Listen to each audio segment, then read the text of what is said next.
I was sitting in my living room, minding my business, watching the game, when my phone rang. It was my girl, Jasmine. Now, let me tell you something about Jasmine.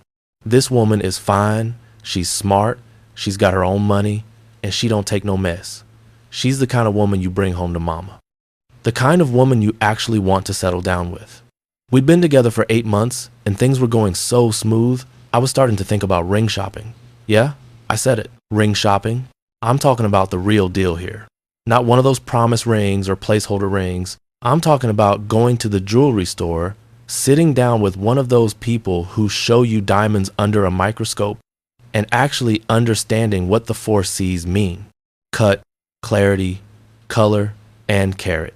I've been doing my research, watching YouTube videos, reading articles, asking my married friends for advice. I even made a Pinterest board, though I'll deny that till the day I die if anybody asks. Jasmine was everything I'd been looking for. She worked as a pediatric nurse at Children's Hospital, which meant she had patience, compassion, and could handle stress like a professional. She had her own townhouse in a nice neighborhood, drove a paid-off Honda Accord, and had a credit score higher than mine. She was close with her family, but not so close that her mama was calling every 5 minutes. She could cook, she could clean, but she also expected me to do my part. She was independent, but not so independent that she made me feel like I wasn't needed. She was perfect, or at least as close to perfect as a man like me was ever going to find. We met at a mutual friend's birthday party 8 months ago. I wasn't even going to go to that party. My boy Kevin had been begging me for weeks, but I was tired from work and just wanted to stay home and watch basketball. But Kevin kept calling, kept texting, kept saying, "Man, you never know who you might meet." So I finally gave in, threw on some cologne, and showed up to this party at some rooftop bar downtown. And there she was, standing by the bar, laughing with her girlfriends, wearing this red dress that hugged her in all the right places. Her hair was in curls that fell past her shoulders, and when she smiled, it lit up the whole room. I'm not usually the type to approach women, I don't know. I'm more of a slow and steady type, build up the confidence, wait for the right moment, but something about her made me walk right over. I introduced myself, bought her a drink, and we talked for 3 hours straight. We talked about everything: our jobs, our families, our favorite foods, our biggest pet peeves, our dreams for the future. She told me about growing up in North Carolina, about moving to the city for nursing school, about losing her father to cancer when she was 21. I told her about growing up here, about my family, about my job as an accountant, about my goals to eventually start my own firm. We laughed, we connected, and by the end of the night, I had her number saved in my phone with 3 heart emojis next to her name. Our first date was at this little Italian restaurant in her neighborhood. I showed up 15 minutes early with flowers, which she later told me earned me major points. We ate pasta, drank wine, and talked until the restaurant staff started stacking chairs on tables. Our second date was at the art museum. Our third date was a picnic in the park. By the 4th date, we both knew this was going to be something serious. 8 months later, we were inseparable. We had keys to each other's places. We spent weekends together, either at her spot or mine. We'd started talking about the future in that casual but serious way couples do, where we might want to live one day, how many kids we wanted, what we'd name them, whether we'd get a dog or a cat or both. We were building something real, something solid, something that felt like it could last forever. So when her name popped up on my phone that afternoon, I answered with my usual charm. "Baby, what's good?" I could hear it in her voice immediately. Something was wrong. Her tone was cold, like she'd just opened the freezer and climbed inside. "We need to talk," she said. Those 4 words. Man, those 4 words will make any man's heart drop into his stomach. It don't matter if you've been dating for 8 months or 8 years. When a woman says, "We need to talk," you know something's about to go down. I sat up straight, muted the TV, and tried to sound calm, even though my heart was racing. "Talk about what, babe? What's going on?" There was a long pause. I could hear her breathing on the other end of the line, and I knew she was trying to figure out how to say whatever it was she needed to say. Then she said, "I just got off the phone with your Aunt Diane." My blood ran cold. Aunt Diane. Of all the people in my family, Why did Jasmine have to talk to Aunt Diane? Let me tell you about my Aunt Diane. She's my daddy's oldest sister, and she's been the family historian since before I was born. This woman remembers everything, and I mean everything. She can tell you what you wore to your 3rd birthday party, what you ate for dinner on Thanksgiving when you were 7, and every single person you ever looked at twice. She's like a walking, talking FBI file, except she don't need no warrant to share your business. Aunt Diane is the type of woman who shows up to family reunions with a 3-ring binder full of family photos organized by decade. She's the one who corrects everybody when they tell stories about the past. She's the one who keeps track of all the family drama, all the breakups, all the scandals, all the secrets. She knows who got arrested in 1987, who had a baby out of wedlock in 1992, and who ran off with whose husband in 2003. She's got receipts for everything, and she ain't afraid to pull them out. And now, apparently, she'd gotten on the phone with my girlfriend and decided to share her vast knowledge of my romantic history. I felt my palms start to sweat. What did Aunt Diane say? I asked, trying to keep my voice steady. Jasmine let out a laugh, but it wasn't a happy laugh.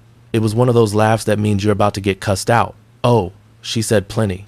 She told me about Keisha from high school, and Monique from college, and Tiffany from your first job, and Shanice from the gym, and Brianna from church, and LaTanya from your cousin's wedding, and Candace from... I couldn't even keep track anymore.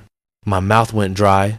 Aunt Diane had given Jasmine the full file, the Compine Donnan. Every girl I'd ever dated, talked to, looked at, or accidentally bumped into at the grocery store. And knowing Aunt Diane, she hadn't just given names. She'd given details, dates, descriptions, probably showed her pictures from Facebook, maybe even mentioned what these women were doing now, where they lived, whether they were married, how many kids they had. I tried to jump in. Baby, listen, half those girls weren't even serious. Some of them were just friends. Some of them I only went out with once or twice. She cut me off. Oh, I know. Your aunt made sure to give me all the details. She told me about how Keisha broke your heart when she moved to Atlanta. She told me about how Monique cheated on you with your roommate.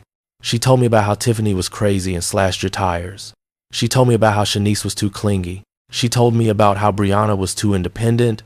She told me about how LaTonya had 3 kids you didn't know about until the 2nd date. I closed my eyes and rubbed my forehead. Aunt Diane had really outdone herself this time. She'd gone through my entire romantic history like she was reading from an encyclopedia. And the worst part was, everything she said was true. Those were all real relationships, real situations, real drama that I dealt with over the years. But they were my past. Ancient history, none of them mattered anymore because I had Jasmine now. But Jasmine wasn't finished.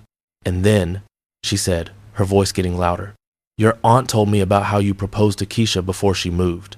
You proposed to another woman, and you never thought to mention that to me? Now, see, that was the one I was hoping would never come up. Yeah, I had proposed to Keisha back when I was 22 and stupid and thought I was in love. It was right after we graduated from high school. We'd been together for 4 years, all through high school, and I couldn't imagine my life without her. When she told me she was moving to Atlanta for college, I panicked.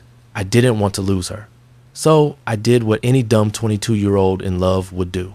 I went to the mall, bought a ring from one of those jewelry kiosks for $50, and showed up at her house with a whole speech planned out. I got down on one knee right there in her mama's living room in front of her whole family and asked her to marry me. I told her we could make it work. I told her I'd move to Atlanta with her. I told her we could get a little apartment. I'd find a job. We'd build a life together. I was so sure she was going to say yes. So sure that this grand romantic gesture was going to sweep her off her feet and we'd live happily ever after. She looked at me like I'd lost my mind. Her mama gasped. Her little sister started giggling. And Keisha, sweet Keisha, just shook her head and said, "Baby, no, we're too young. You're not ready for this. I'm not ready for this. We need to grow up first." I was devastated, humiliated. I put that ring back in my pocket, mumbled some apology, and left. 3 days later, Keisha was gone. Moved to Atlanta, started her new life, and never looked back. We stayed in touch for a few months, but eventually, we both moved on. She got married a few years ago to some dude she met in grad school. They got 2 kids now, living their best life in the suburbs. And I was happy for her, genuinely happy, because she was right. We were too young. We weren't ready. And if she had said yes, we probably would have been divorced by now. But I'd never told Jasmine about that proposal. Why would I? It was embarrassing. It was a mistake. It was something that happened over a decade ago when I was a completely different person. I didn't see the point in bringing up every failed relationship, every bad decision, every embarrassing moment from my past. I figured what happened before we met was my business. And as long as I was being faithful and honest now, that was all that mattered. Clearly, Jasmine didn't see it that way. Baby, that was almost 10 years ago, I said. I was young. I was dumb. She said no, it didn't even count. Jasmine was quiet for a moment. Then she said, I'm coming over. We're going to talk about this face to face. And she hung up. I sat there on my couch, staring at my phone, wondering how my life had gone from perfect to a complete disaster in the span of one phone call. The game was still on TV, but I couldn't focus on it. My mind was racing. How did Jasmine even get Aunt Diane's number? Why did Aunt Diane feel the need to tell her everything? And more importantly, how was I going to fix this? I needed to figure out how this happened. I needed to understand the chain of events that led to this catastrophe. So I grabbed my phone and called my mama. She answered on the 3rd ring, sounding cheerful like she always does. Hey, baby, what you doing? Mama, I said, trying to keep the panic out of my voice. Did you give Jasmine Aunt Diane's number? There was a pause. Then my mama started laughing. That cackling laugh she does when she knows she did something messy. Oh, so Diane called her, huh? Mama, why would you do that? My mama was still laughing, and I could hear her moving around in the kitchen, probably cooking dinner like this wasn't a crisis. Baby, I didn't give her the number directly. I just mentioned to Jasmine last week when she came by that Diane loves talking to all your girlfriends, to make sure they're good enough for you.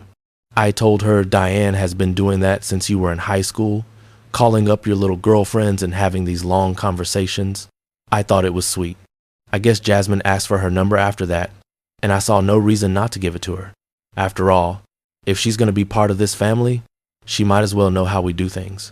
I couldn't believe what I was hearing. My own mama had set this whole thing in motion. She'd planted the seed in Jasmine's head, and Jasmine, being the thorough person she is, had followed through. Mama, Aunt Diane just told Jasmine about every single girl I ever dated. Every single one. She even told her about Keisha, about the proposal. My mama stopped laughing. Oh, well, that's just Diane being Diane. She likes to be thorough. She don't believe in leaving out no details. Thorough? Mama, she told Jasmine, I proposed to Keisha. Now Jasmine thinks I'm some kind of serial proposer who's been engaged to half the city. My mama clicked her tongue. Baby, you only proposed to one girl, and she said no. That's nothing to be ashamed of. You were young. Young people do dumb things. That's part of growing up. Everybody's got something in their past they wish they could take back. But Jasmine don't see it that way, Mama. She thinks I've been keeping secrets from her. She thinks I haven't been honest. And now she's on her way over here, and I don't know what to say to make this right. My mama got serious then. Her voice dropped, and I could tell she was about to give me one of her life lessons. Well, have you been keeping secrets? She asked. I thought about it. Had I been keeping secrets? I hadn't told Jasmine about every single relationship I'd ever had. Who does that? Nobody wants to hear a detailed report of their partner's romantic history. It's like opening up a filing cabinet full of old tax returns. Nobody cares, and it just makes everybody uncomfortable. I figured what she didn't know wouldn't hurt her. I figured my past was my past, and as long as I was treating her right in the present, that's all that mattered. But now I was realizing that maybe I had been wrong. Maybe transparency mattered more than I thought. Maybe Jasmine needed to know about my history, not because she was insecure or nosy, but because she wanted to know me.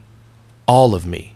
The good, the bad, and the embarrassing. No, Mama, I said finally. I just didn't think I needed to give her a full rundown of every girl I ever talked to.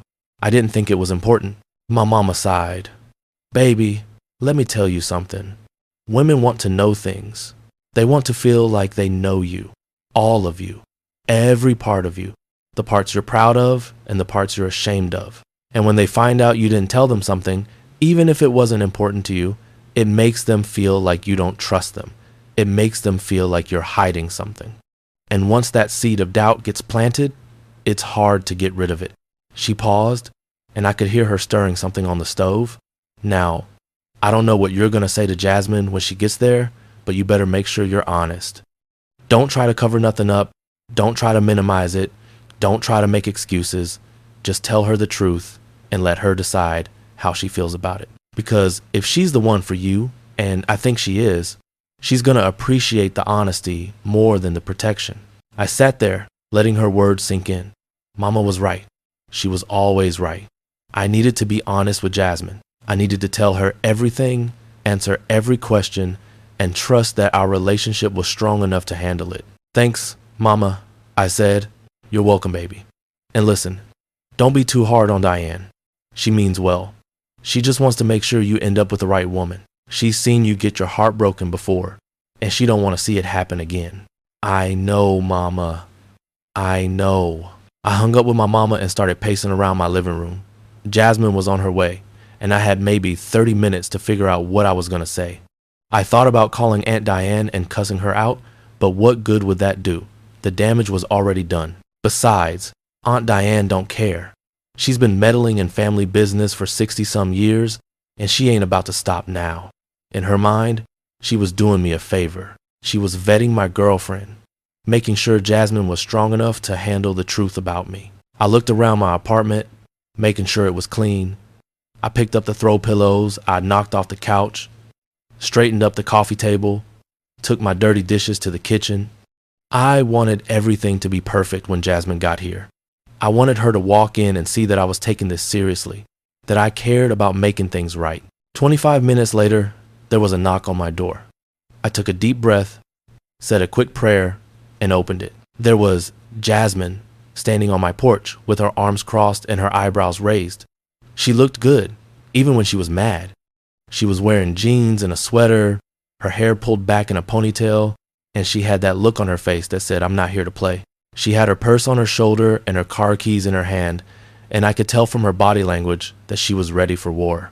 "Come in," I said, stepping aside. She walked past me without saying a word and sat down on my couch. I sat down in the chair across from her, trying to figure out where to start. The air in the room felt thick, heavy with all the things we needed to say but hadn't figured out how to say yet. I could hear the clock on the wall ticking, counting down the seconds until one of us broke the silence. Before I could say anything, she held up her hand. "Let me talk first," she said.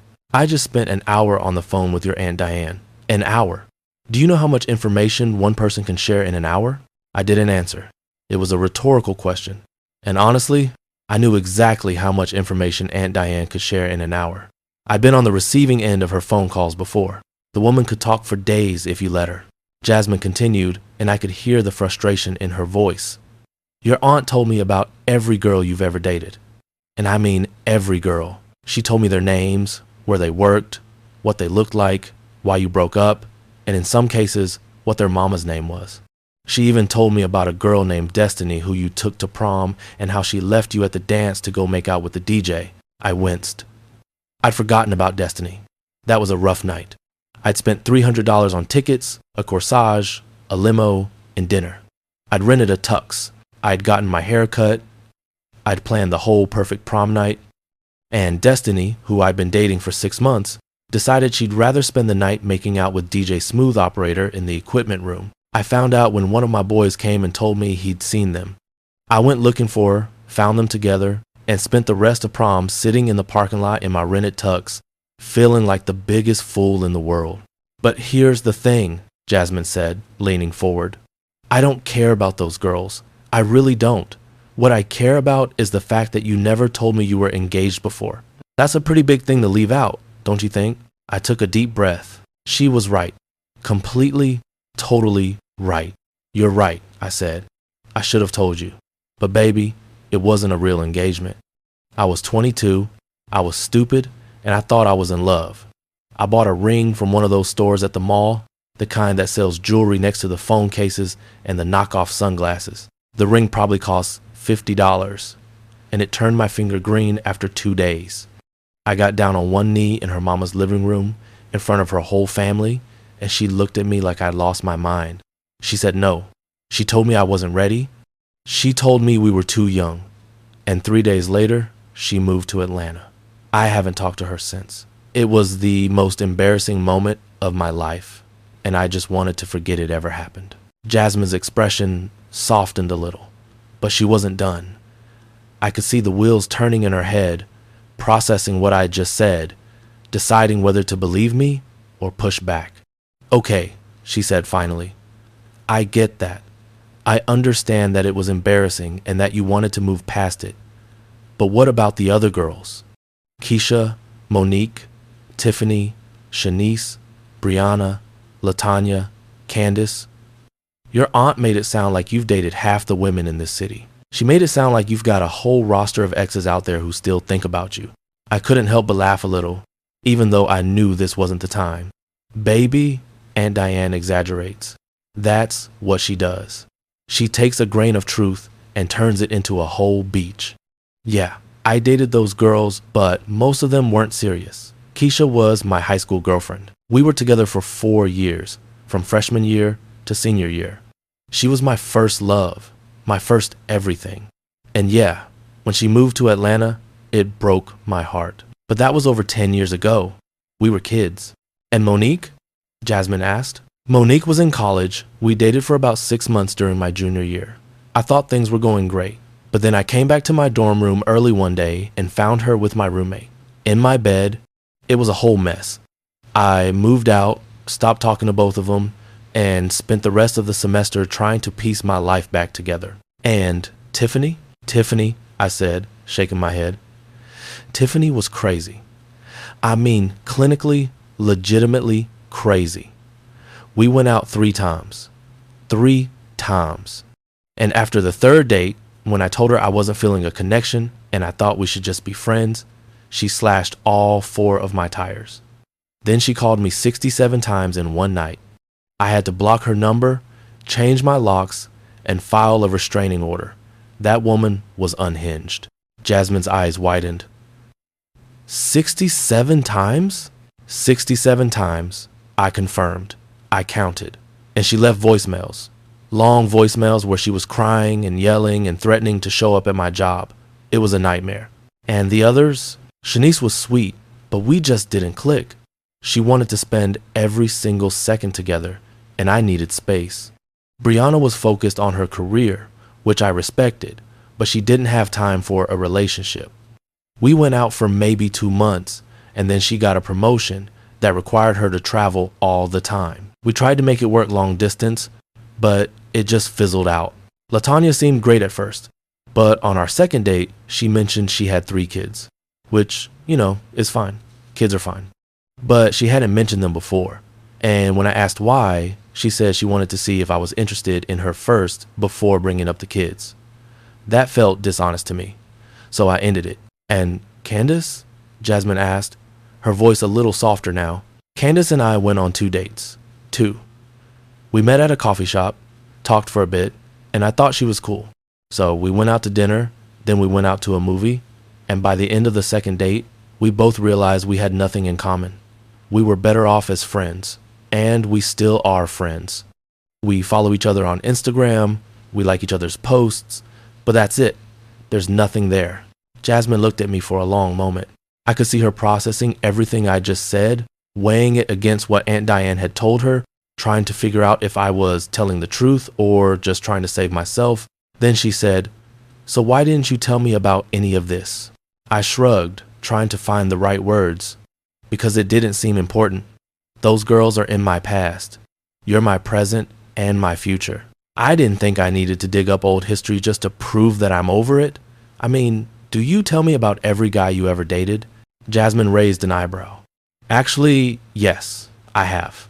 I told you about David from college who cheated on me. I told you about Jerome who was emotionally unavailable. I told you about Chris who wanted to get back together with his ex. I've been transparent with you about my past because I think it's important for you to know who I am and how I got here. She had a point. She had told me about her exes. She'd been open and honest about her past relationships, her heartbreaks, her mistakes, and I'd appreciated that transparency. It had made me feel like I knew her on a deeper level. So why hadn't I done the same for her? You're right, I said finally. I should have been more open with you. I should have told you about these women, even if I didn't think it mattered. Because clearly, it matters to you, and you matter to me more than anything. Jasmine nodded slowly. I get that you didn't think it was important, but here's what you need to understand. When I found out about all this from your aunt instead of from you, it made me feel like you were hiding something. It made me feel like maybe you're not as over your past as you say you are. It made me feel like maybe there's a part of you that you're keeping from me, and that scared me. I leaned forward, looking her in the eyes. Baby, I'm not hiding anything from you. I swear. I just didn't think my past mattered because you're the only one I care about now. But I hear what you're saying, and I'm sorry. I should have been more upfront with you. From now on, if there's something you want to know about my past, just ask me. I'll tell you the truth, no matter how embarrassing it is. Jasmine smiled a little. Even the part about Destiny leaving you at prom for the DJ? Even that part, I said, laughing. Though I'd appreciate it if we never speak of that again. That man's DJ name was Smooth Operator, and he was anything but smooth. He wore a shiny suit and had a Jerry curl in 2007. 2007! Who still had a Jerry curl in 2007? Jasmine laughed, and I could feel the tension in the room start to ease. But then her face got serious again. There's one more thing, she said. Your Aunt Diane told me she wants to meet me in person. She said she needs to size me up and make sure I'm good enough for you. Apparently, she does this with all your girlfriends. She said it's a family tradition. I groaned and put my head in my hands. Of course she does. Let me guess. She wants you to come to Sunday dinner so she can interrogate you in front of the whole family? Jasmine nodded. That's exactly what she said. And your mama already invited me, so I kind of have to go now. She said it would mean a lot to the family if I came. She said it would show that I'm serious about you. I rubbed my face with both hands. This was getting worse by the minute. Sunday dinner at my mama's house was always an event. The whole family would be there. Mama, Daddy, my two brothers, my sister, my aunts, uncles, cousins, everybody. And they'd all be watching Jasmine, judging her, sizing her up, deciding whether she was good enough for me. And Aunt Diane would be leading the charge, asking questions, digging for information, looking for any red flags. All right, I said, but let me warn you. Aunt Diane is going to ask you a million questions. She's going to want to know where you grew up, where you went to school, what your parents do, what your credit score is, what your 5-year plan is, and probably what you ate for breakfast this morning. She don't play when it comes to family. She takes her role as the family matriarch very seriously. Jasmine raised an eyebrow. What I ate for breakfast? I'm serious, I said. She asked my cousin's girlfriend how many eggs she ate and whether she used butter or oil to cook them. Then she asked if the eggs were organic or regular and whether she bought them from a grocery store or a farmer's market. My cousin's girlfriend thought she was joking at first, but Aunt Diane just stared at her until she answered. Jasmine stared at me, her mouth slightly open. You're joking. I wish I was. And that's not even the worst of it. She asked my brother's girlfriend about her student loans, her car payment, and whether she had a Roth IRA. She wanted to know if she was financially responsible. She said she didn't want my brother ending up with somebody who was going to drain his bank account. Jasmine shook her head in disbelief. Your family is something else. I know, I said, but don't worry. I'll be right there with you the whole time. And if she gets too out of line, I'll shut it down. I'll tell her to back off and let you breathe. I promise. Jasmine smiled and reached over to take my hand. Okay, I'll go to Sunday dinner, but you owe me big time for this.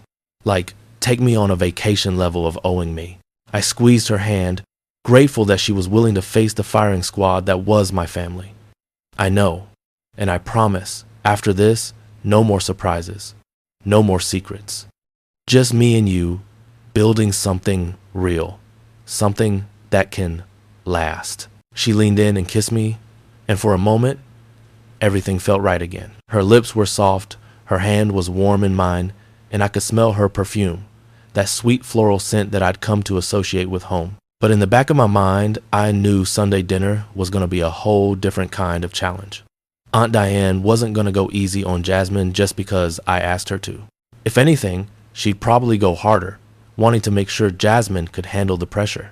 The next few days passed quickly, and before I knew it, Sunday had arrived. I picked up Jasmine from her apartment early in the afternoon. She looked beautiful, dressed in a simple but elegant navy blue dress with her hair styled in loose waves. She'd clearly put thought into her outfit, wanting to make a good impression, but I could see the nervousness in her eyes. "Baby, you're gonna be fine," I said as we got in the car. "Just be yourself. My family's gonna love you." She gave me a look. "Your Aunt Diane already knows my entire life story based on what she found on social media. I'm pretty sure she's already formed an opinion. She probably knows more about me than I know about myself at this point." I laughed. "Yeah, that sounds like Aunt Diane, but don't let her intimidate you. She acts tough, but deep down, she just wants to make sure I'm happy. She wants to make sure I end up with somebody who's going to treat me right and not break my heart." Jasmine nodded, but she still looked nervous.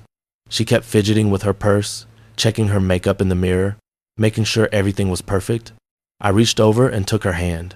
"Hey," I said, "look at me." She turned and met my eyes. "You're amazing. You're smart. You're kind. You're beautiful. And you've got your life together. My family's gonna see that. And even if Aunt Diane gives you a hard time, it's only because she cares. It's not personal." Jasmine took a deep breath and nodded. "Okay, I can do this. I can handle your family. I deal with stressed out parents at the hospital every day. How much harder can this be?" I didn't have the heart to tell her that dealing with Aunt Diane was probably harder than dealing with any stressed out parent. Aunt Diane was in a league of her own. We pulled up to my mama's house, and I could already see cars lining the street. My whole family was there.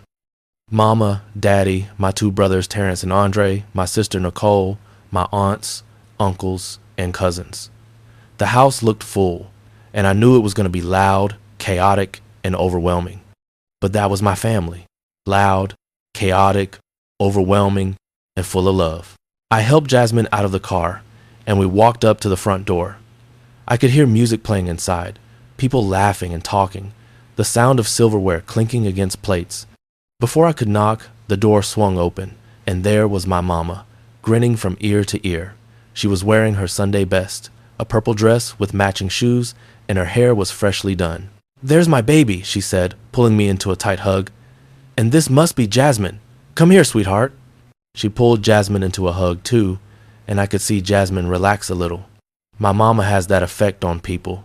She's warm, loving, and genuine. She makes everybody feel like family, like they belong, like they're welcomed with open arms. We walked inside, and the smell of fried chicken, macaroni and cheese, collard greens, cornbread, candied yams, and peach cobbler hit me like a wave. My mama had been cooking all morning, and the house smelled like heaven. There were pots on every burner, dishes covering every surface, and the oven was still going. This wasn't just dinner. This was a feast. Jasmine smiled, clearly impressed. "It smells amazing in here, Mrs. Johnson." My mama waved her hand dismissively. "Oh, honey, call me mama. Everybody does. Mrs. Johnson makes me feel old. Now come on, let me introduce you to the family. Let me show you off." We made our way through the living room, saying hello to everybody. My brothers were sitting on the couch watching the pregame show, and they both stood up when they saw us. Terrence, my older brother, gave me dap and nodded at Jasmine with approval. Andre, my younger brother, shook her hand and said, "Welcome to the madhouse. Hope you're ready for this." My sister Nicole came over and gave Jasmine a big hug. "Girl, I'm so glad you're here," she said. "We need more women in this family to balance out all this testosterone." She shot a look at our brothers, who just laughed. My daddy was in the kitchen, standing by the stove and supervising my mama's cooking like he always did. He was a big man, 6'3", with broad shoulders and a commanding presence. But he had a gentle smile and kind eyes. He shook Jasmine's hand with a firm grip and said, "Welcome to the family, young lady. You picked a good one here. He's not perfect, but he's honest and he works hard. Just make sure you keep him in line." Jasmine smiled. "I'll do my best, Mr. Johnson." And then I saw her. Aunt Diane. She was sitting in her usual spot, the big armchair in the corner of the living room that everybody knew was hers. Nobody else dared sit in that chair. It was like a throne, and Aunt Diane was the queen. She was holding a glass of sweet tea and surveying the room with sharp, intelligent eyes. She was 73 years old, but she didn't look a day over 60. She had smooth brown skin, perfectly styled silver hair, and a presence that demanded respect. She was wearing a cream-colored suit with pearls, and she looked regal. When she saw me and Jasmine, she smiled, but it was the kind of smile that said, "I'm watching you." "There he is," she called out. "Come over here, boy, and bring that girl with you." I took a deep breath and walked over with Jasmine by my side. "Hey, Aunt Diane," I said, leaning down to kiss her on the cheek. "This is Jasmine." Aunt Diane looked Jasmine up and down, taking her time. Her eyes moved from Jasmine's face to her dress to her shoes and back up again. She was assessing, calculating, forming an opinion. Then she smiled and reached out her hand. "So, you're the one my nephew's been talking about nonstop for the past 8 months. Come here, child, and let me get a good look at you." Jasmine stepped forward, and Aunt Diane took her hand in both of hers. She studied her face, her posture, her demeanor, everything. It felt like the longest 10 seconds of my life. Then she nodded. "You're a pretty girl. Got good manners, too. I can tell. Your mama raised you right. I saw your Facebook page. Saw your LinkedIn. You got a good job at Children's Hospital. Pediatric nurse. That's noble work. You take care of sick kids. That says a lot about your character." Jasmine smiled. "Thank you, Miss Diane. I appreciate that. My mama did her best with me." Aunt Diane wasn't done yet. She leaned forward, her eyes locking onto Jasmine's. "Now, I already know all about you from the internet and from our phone conversation. I saw your Instagram, your Facebook, your LinkedIn, your Twitter. I know you got a good job, you got your own place, you ain't got no kids, you go to church, and you vote. That's all good, real good. But I got one question for you, and I need you to answer it honestly." Here we go, I thought. This was the moment Aunt Diane had been building up to, the big question that would determine whether Jasmine passed the test. "What's that, Miss Diane?" Jasmine asked, her voice steady. Aunt Diane leaned even closer. "What are your intentions with my nephew?" The whole room got quiet. It was like somebody had hit the mute button. Everybody was listening now. My brother stopped talking about the game. My sister stopped laughing with my cousins. My mama stopped stirring whatever she was cooking. All eyes were on Jasmine. Jasmine didn't hesitate. She looked Aunt Diane right in the eyes and said, "I love him, and I want to build a future with him. I'm not here to waste his time, and I'm not here to play games. I'm here because I believe he's the one for me. I believe we can build something real together, something that lasts. I'm here for the long haul." Aunt Diane stared at her for a long moment, her face unreadable. Then she smiled, a real smile this time, and patted Jasmine's hand. "Good answer, baby. Good answer. You got my blessing. You got backbone. You speak your mind. You don't back down. I like that. Now go fix yourself a plate before these greedy folks eat up all the food." Jasmine smiled, clearly relieved, and squeezed my hand as we walked toward the kitchen. I could hear Aunt Diane behind us, talking to my mama. "I like her," she said, loud enough for everybody to hear. "She got backbone. She ain't scared. That boy better not mess this up, or I'ma have some words for him." My mama laughed. "Diane, leave that boy alone. He knows what he's got. He's not gonna mess it up." We made it through dinner without any major incidents. The food was incredible, as always. My mama had outdone herself.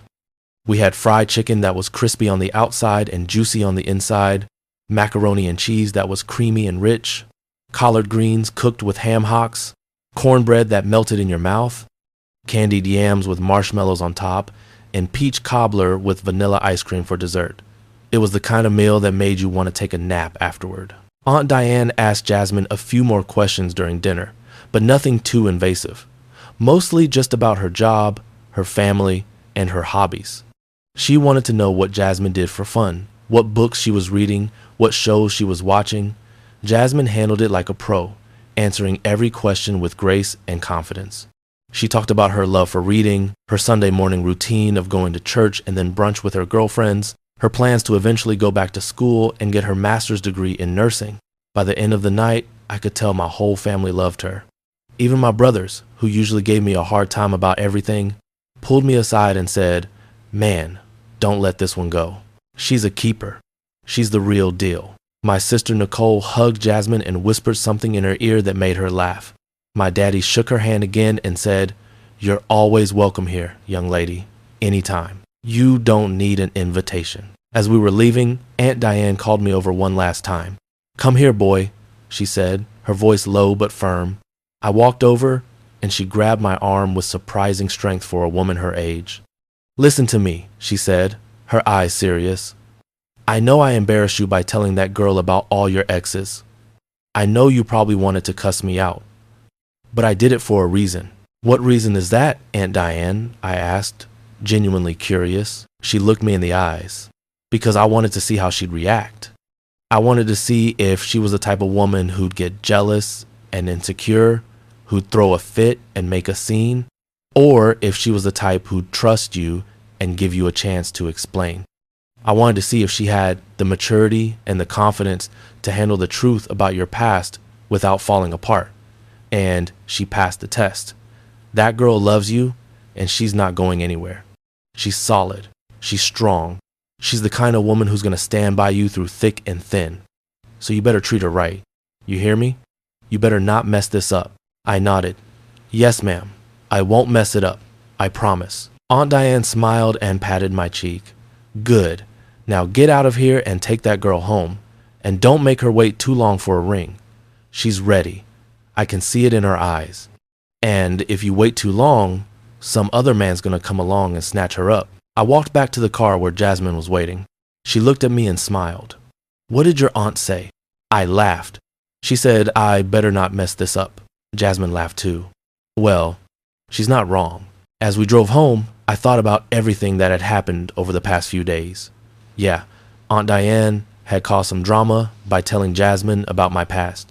She'd opened up old wounds, brought up embarrassing memories, and forced me to confront parts of my history I'd rather forget. But in a weird way, it had brought us closer. It forced me to be honest, to open up, to show Jasmine that I was serious about her. And she had shown me that she was strong enough to handle the truth, secure enough to not let my past bother her, and committed enough to stick with me even when things got messy. We pulled up to Jasmine's apartment, and I walked her to the door. Before she went inside, she turned to me and said, "Thank you for today. I know that wasn't easy for you, having me meet your whole family and deal with your Aunt Diane's interrogation. But I'm glad I did it. I feel like I know you better now. I feel like I understand where you come from and what matters to you." I pulled her close and kissed her forehead.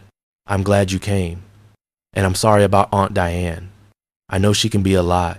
Jasmine shook her head. "Don't apologize. I actually like her. She's intense, but she's real. She doesn't sugarcoat anything. She says what she means and means what she says. And I respect that. Plus, she clearly loves you and wants what's best for you. How can I be mad about that?" I smiled. "You're amazing. You know that?" "I know," she said with a grin. "Now go home and get some rest. And text me when you get there so I know you made it safely." I drove home feeling lighter than I had in days. The crisis had been averted. Jasmine had met my family, passed Aunt Diane's test, and we were stronger for it. But I knew this was just the beginning. If I wanted to keep Jasmine, if I wanted to build a future with her, I had to keep being honest, keep communicating, and keep showing her that she was the most important person in my life. Over the next few weeks, things went back to normal. Jasmine and I fell back into our routine. We spent weekends together, went on dates, cooked dinner at each other's places. But something had shifted. We were more open with each other now. We talked about our past more freely, without fear of judgment. She told me more about her ex-boyfriends, about the heartbreaks she'd endured, about the lessons she'd learned. And I told her more about mine. I told her about the time Monique cheated on me and how it made me afraid to trust people for a long time. I told her about the time Tiffany went crazy and how it made me more cautious about who I dated. I told her about all the little heartbreaks and disappointments that had shaped me into the man I was today, and she listened. She didn't judge, She didn't make me feel bad about my mistakes. She just listened and held my hand and told me that my past didn't define me. One night, about 3 months after the Sunday dinner incident, Jasmine and I were lying in bed at her place, just talking. We'd just finished watching a movie, and we were in that comfortable, lazy state where you're too content to move but not quite ready to fall asleep. "You know," she said, turning to look at me, "I've been thinking about what your Aunt Diane said to me that day." "What did she say?" I asked, genuinely curious. Aunt Diane has said a lot of things that day. She said I had backbone. She said I wasn't scared. And she was right. I'm not scared of your past. I'm not scared of your mistakes. I'm not scared of anything when it comes to you, because I know who you are now. And that's all that matters to me. I pulled her closer. "You're incredible. You know that?" She smiled. "I know, but so are you. And I want you to know that I'm in this for the long haul. I'm not going anywhere." "Good," I said, "because I'm not going anywhere either." We fell asleep like that, wrapped up in each other, and I knew in that moment that I'd found the one. Jasmine was it for me. She was the woman I'd been looking for my whole life, and I wasn't about to let her go. A few months later, around the holidays, I started making plans. I talked to my mama, got her blessing. I talked to Jasmine's mama, got her blessing too. I went to the jewelry store, talked to the jeweler, and picked out the perfect ring. Not some cheap ring from the mall, but a real ring. A beautiful diamond ring that sparkled under the lights and cost me 3 months' salary. I didn't care about the price. Jasmine was worth it. I planned the proposal down to the last detail. I was gonna do it at my mama's house during Sunday dinner, surrounded by family. I wanted everybody to be there to witness the moment, to celebrate with us, and yeah, I wanted Aunt Diane to be there too. Because despite all the drama she'd caused, she played a part in getting us to this point. She'd tested Jasmine, pushed us to be honest with each other, and ultimately, she'd given us her blessing, and that meant something. The day of the proposal, I was a nervous wreck. I could barely eat breakfast. I kept checking my pocket to make sure the ring was still there. I called Jasmine and told her we were going to my mama's house for Sunday dinner, just like we did every few weeks.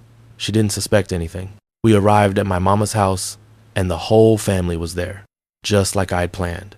Mama, Daddy, Terrence, Andre, Nicole, Aunt Diane, and a bunch of cousins. They all knew what was about to happen. My mama had been crying happy tears all morning. My daddy kept giving me encouraging nods. Aunt Diane had a knowing smile on her face. We ate dinner, just like normal. Fried chicken, macaroni and cheese, collard greens, the whole spread. Jasmine was relaxed, laughing with my family, completely at ease. She'd been to enough Sunday dinners by now that she felt like part of the family. She was. After we finished eating, I stood up and tapped my glass to get everybody's attention. The room got quiet and all eyes were on me. I looked at Jasmine and took a deep breath. "Jasmine," I said, my voice a little shaky. "I know we've only been together for a little over a year, but in that time, you've become the most important person in my life. You've been patient with me, you've been honest with me, and you've loved me in a way I didn't know was possible. You've met my crazy family, you've dealt with my nosy Aunt Diane, and you've stuck by me through everything. And I don't want to spend another day without knowing that you're mine forever." I got down on one knee, and the whole room erupted in gasps and whispers. Jasmine's hands flew to her mouth, and her eyes filled with tears. I pulled out the ring and held it up. "Jasmine Marie Carter, will you marry me?" She didn't even hesitate. Yes, I'll marry you." I slipped the ring on her finger, and she pulled me up into a kiss. The whole family started clapping and cheering. My mama was crying, my daddy was grinning, my brothers were whooping and hollering. Nicole was taking pictures. And Aunt Diane, she was sitting in her chair with the biggest smile on her face. "About time, boy," she yelled over the noise. "I was starting to think you were going to mess this up." Everybody laughed, including me and Jasmine. We spent the rest of the evening celebrating, eating cake, and taking pictures. Jasmine kept looking at her ring, smiling, and then looking at me like she couldn't believe this was real. Later that night, after we left my mama's house and were driving back to Jasmine's place, she turned to me and said, "You know, I need to thank your Aunt Diane." "Thank her? For what?" "For telling me about all your exes. If she hadn't done that, we might not have had that conversation. And if we hadn't had that conversation, we might not have gotten to this point. She forced us to be real with each other. She forced us to talk about the hard stuff and to trust each other. And now, I know I can trust you with anything. I reached over and took her hand, and I know I can trust you, too. We pulled up to her apartment, and I walked her to the door. She wrapped her arms around my neck and kissed me. I love you, she said. I love you too, I replied. As I drove home that night, I thought about everything that had happened. My Aunt Diane had told my girlfriend about every girl I'd ever dated, and at first, I thought it was going to ruin everything. But instead, it had brought us closer. It had forced me to be honest, to open up, to trust that Jasmine would love me, even after knowing about my past. And she did. I thought about all the lessons I'd learned, about honesty, about communication, about the importance of being real with the people you love, about how family, even when they're nosy and meddling, usually have your best interests at heart, about how sometimes the people who push you the hardest are the ones who care about you the most. And I thought about Aunt Diane, sitting in her chair, smiling, knowing that her plan had worked. She'd tested Jasmine, pushed us to be better, and ultimately, she'd helped us get to this moment. And for that, I was grateful. Because at the end of the day, love isn't about having a perfect past. It's about finding someone who accepts you, flaws and all, and choosing to build something beautiful together. It's about being honest, even when it's hard. It's about trusting each other, even when you're scared. And it's about having a family, even a nosy, meddling family, who loves you enough to make sure you end up with the right person. So yeah, my Aunt Diane told my girlfriend about every girl I ever dated. And honestly, I wouldn't have it any other way. Because if she hadn't, I might not be engaged to the love of my life right now. And that's a blessing I'll never take for granted. 6 months later, Jasmine and I got married in a beautiful ceremony at my mama's church. The whole family was there, of course. And Aunt Diane, she sat in the front row, wearing a fancy hat and a proud smile. During the reception, she pulled me aside one last time. "You did good, boy," she said. "Real good. That girl is perfect for you.